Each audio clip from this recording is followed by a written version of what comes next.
안녕하세요. 혹시 인간처럼 일하는 로봇 이런 거 생각해 보셨나요? 약간 공상과학 영화 같지만 이게 점점 현실이 되고 있어요. 네, 그렇죠. 특히 피겨 AI라는 회사가 아주 뭐랄까 대담한 목표를 내세우면서 요즘 주목받고 있거든요. 맞아요. 오늘은 이 피겨 AI CEO 인터뷰 자료를 가지고 이 합성인간 개발이 지금 어디까지 왔는지 또 어떤 가능성이랑 과제가 있는지 한번 깊이 파고들어 보려고 합니다. 네, 흥미로운 주제죠. 정말 핵심만 쏙쏙 뽑아드릴게요. 먼저 피겨 AI의 그 큰 그림, 비전부터 좀 볼까요? 제조 현장이나 물류 창고, 심지어는 가정에서까지 인간처럼 다양한 작업을 하는 그런 범용 로봇을 만들겠다는 거예요. 네, 맞습니다. CEO는 공상과학에서 영감을 받았다고 하고 기술적으로 지금이 딱 적기다 이렇게 확신하더라고요.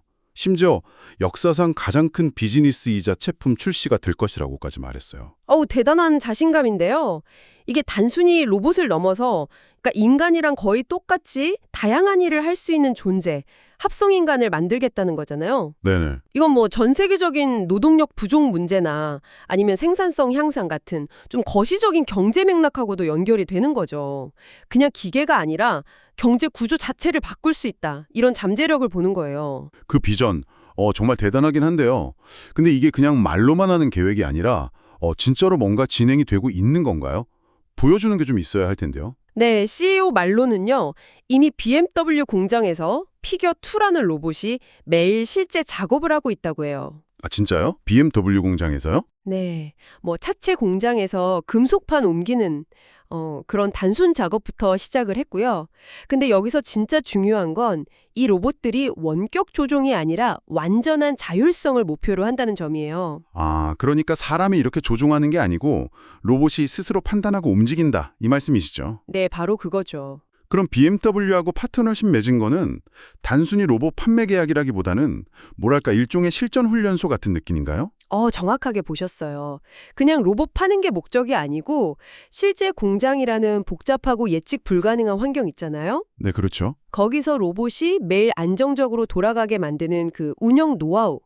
예를 들면 안전 문제라던가 기존 시스템하고 어떻게 통합할지, 뭐 예상 못한 상황에 어떻게 대처할지 이런 걸 배우는 과정이라는 데 더 큰 의미가 있는 거죠. 아하. 그래서 지금은 하드웨어 개선보다는 소프트웨어, 그러니까 로봇의 두뇌를 더 똑똑하게 만드는 데 좀 더 집중하고 있다고 하더라고요. 알겠습니다. 실전 경험을 쌓는 중이다. 이런 거군요.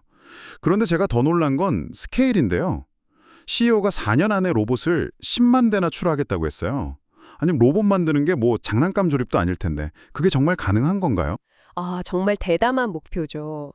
CEO는 근데 로봇 제조를 자동차 만드는 것보다는 좀 가전제품 생산에 비유를 하더라고요. 가전제품이요? 네, 복잡하긴 해도 대량 생산이 충분히 가능하다는 거죠.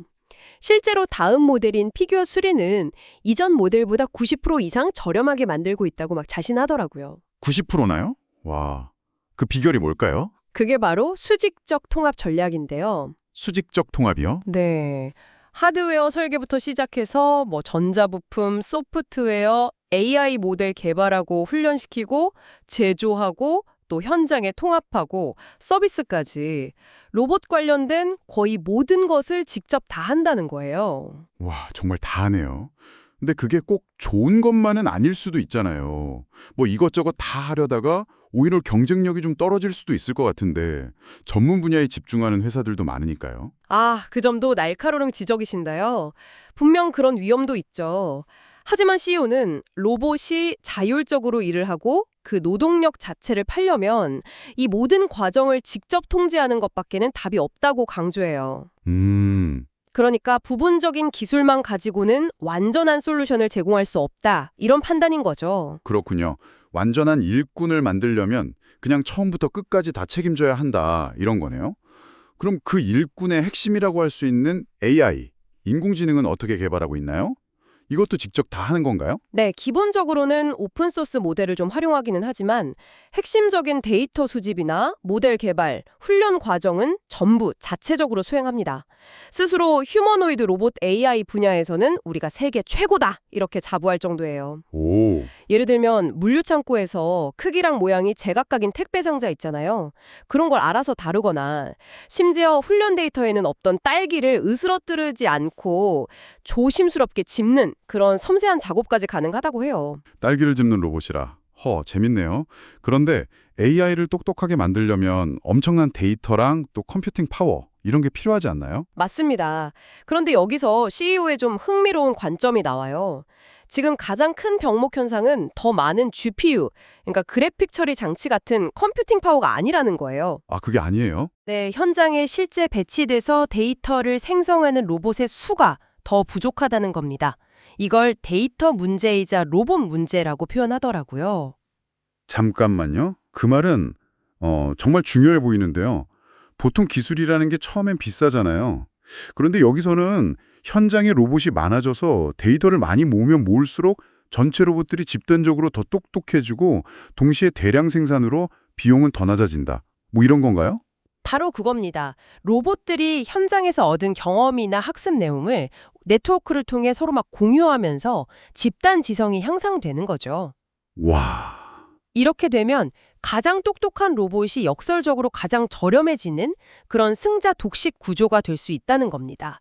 이게 피겨 AI가 노리는 어떤 게임 체인저가 될 수도 있겠죠. 정말 야심찬 계획인데 당연히 넘어야 할 산도 많겠죠?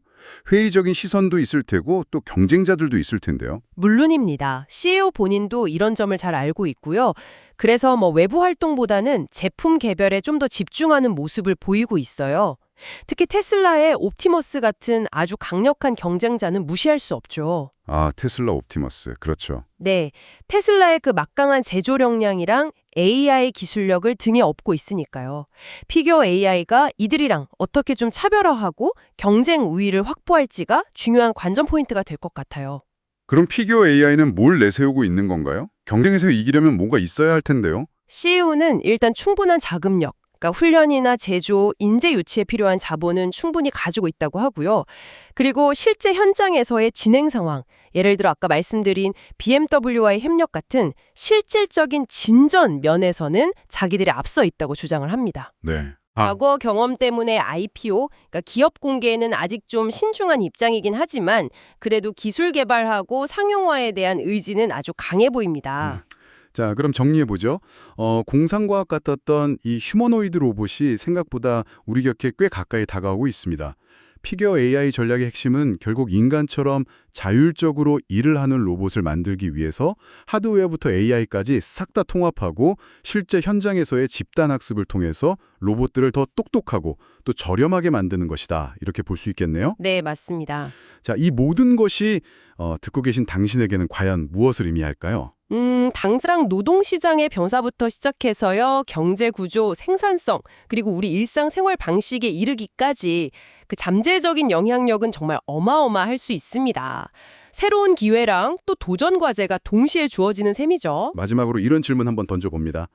이 로봇들이 정말로 인간처럼 학습하고 스스로 계속 발전해 나간다면 과연 인간과 기계의 경계는 앞으로 어떻게 정의될까요?